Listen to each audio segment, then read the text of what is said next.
Today, we're sharing a fascinating and almost impossible real story from Tonga, a small island nation. Tonga is located in Oceania, a vast Pacific Ocean area made up of thousands of islands. This region includes major countries such as Australia and New Zealand, but it also includes the lesser-known country of Tonga. With 171 islands, it has a population of just over 100,000 people. The story you are going to hear occurred right here and outperforms any dramatic survival film.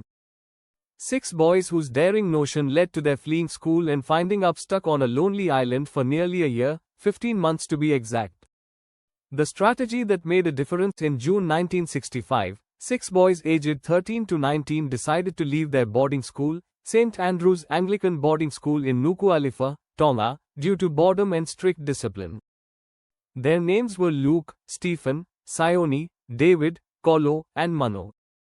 Tired with their restricted surroundings and yearning for adventure, the boys devised a scheme motivated by curiosity and the pleasure of independence.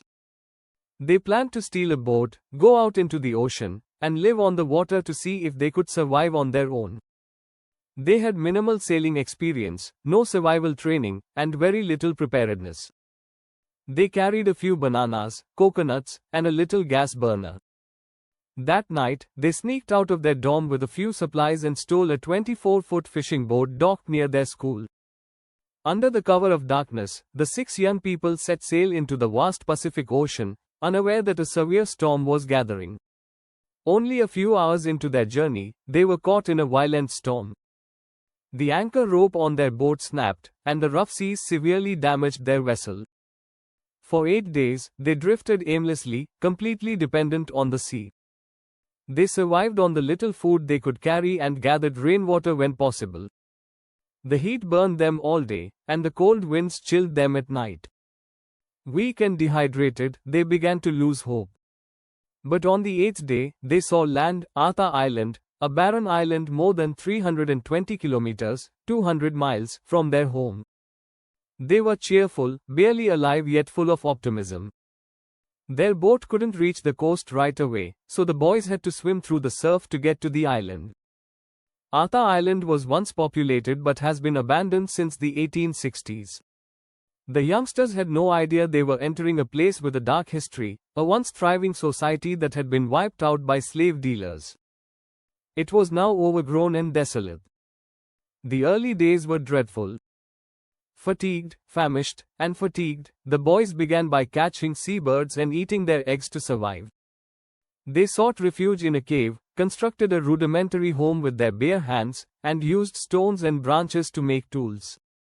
Kolo, one of the lads, even managed to construct a functional guitar out of driftwood and cables salvaged from their shattered boat. Rainwater was gathered in hollowed-out tree trunks.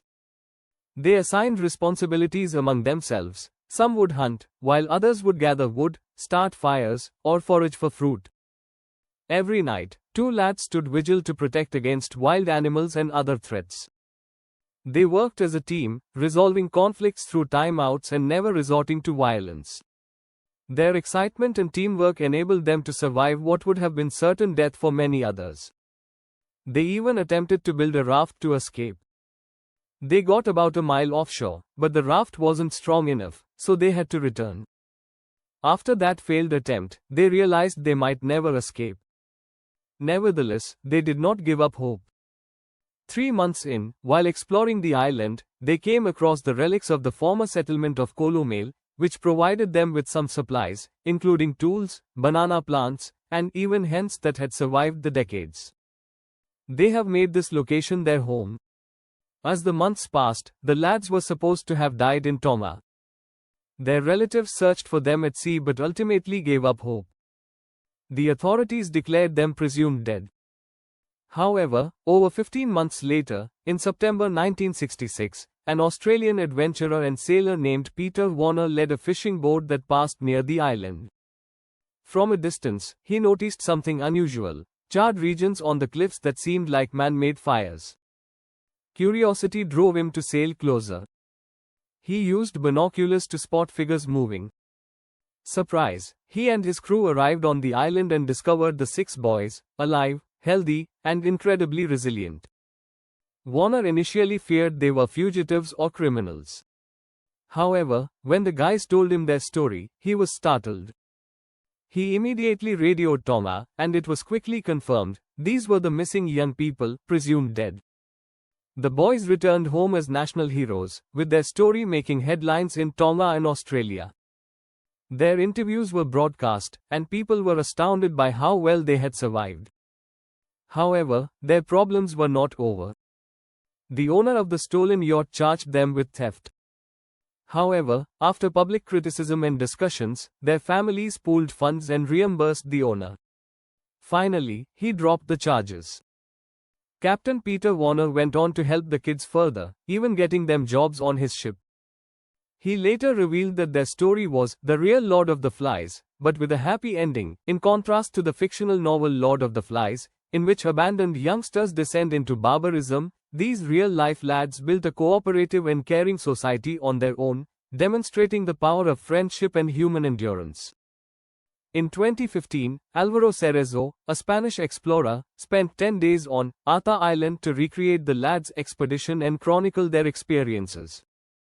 Their incredible story has been told in books, documentaries, and even as survival training material.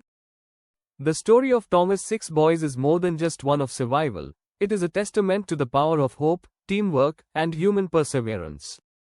In an era when conflict and calamity dominate headlines, this one stands out for its heart and humanity. What began as a reckless escape plot has evolved into one of the most incredible true survival stories of our time.